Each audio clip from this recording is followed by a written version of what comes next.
What about mental health leaves? I mean, again, it's a slightly polarizing topic. My personal view is that I don't see what the purpose of mental health leave really is. If it is to normalize conversations about mental health challenges, all right, I can see a case for it. But given the kind of stigma that exists around mental health issues in our culture, in our society, I don't see too many people going to your HR, your leave management dashboard, clicking on the drop-down menu and selecting mental health as the reason why they want to take leave. Most people are still very scared of disclosing their mental health conditions, and justifiably so. It's their choice. They should not have to be forced to do it. If there are people who are open about their condition and they want to talk about it openly, that's fine. Mm-hmm. My feeling is that a vast majority of people are still not comfortable with talking about their very private personal issues.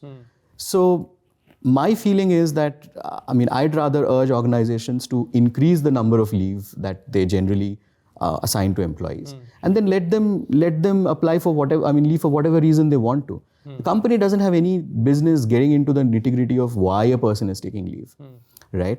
So I think while as a mental health normalization gesture, I can see some merit, but then I'm also a little wary that this is again a very superficial approach that will get you a lot of PR and good press.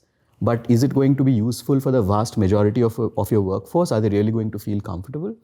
Maybe 5 years or 10 years down the line, once mental health in the workforce has become, a completely normal, open idea, destigmatized, then I can see the merit. I can see a lot many more people applying for mental health leave. At the moment, I feel like the best approach is to just give people more time, more free time, and let them use it the way they want.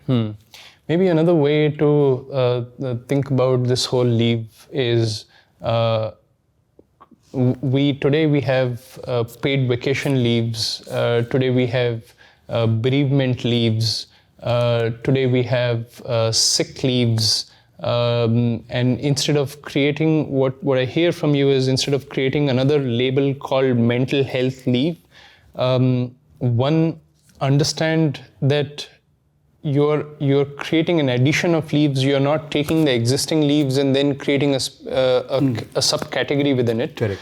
So understand people would appreciate more if you're increasing the number of leaves. Correct. Destigmatize the conversations, and perhaps create a bucket of something called self-care. And in that part of self-care, you could have sick leaves as part of it, you could have period leaves as part of it, you could have time off, de-stress leaves as part of it. But the home point that you're driving is increase the number of leaves as well. Yeah, just give people time. The most important currency that a person needs to look after themselves is time. People are time starved because of overwork, because of these grueling sort of 24/7 always on hustle culture. People are time starved. If you are not able to empower people to take the time they need to look after themselves, then just creating another label, like you said, and calling them mental health leave is very shallow. And look, the other challenge with this is, I'm aware that a lot of startups, a lot of companies during the pandemic have started doing this. They even gave no questions asked leave, for instance. If somebody caught COVID, you got 2 weeks off, pay was not docked. I think those are great gestures. Because a lot of companies still don't do that. And if your company is doing it, you absolutely should talk about it.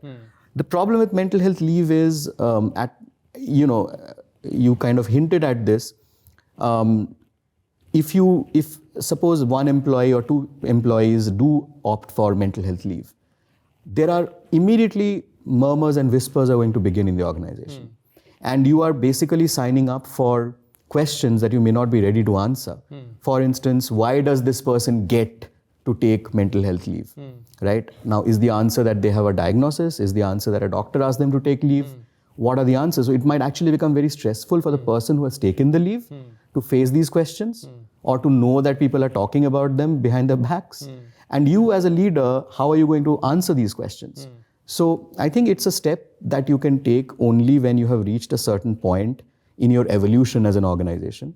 And then you should consider whether, take your employees' opinion. Is this something that they really need? Is this something that they really want? And if they say yes, I think don't impose your benevolent thinking on your people. Ask them if this is something they would appreciate, and then do it if the answer is yes.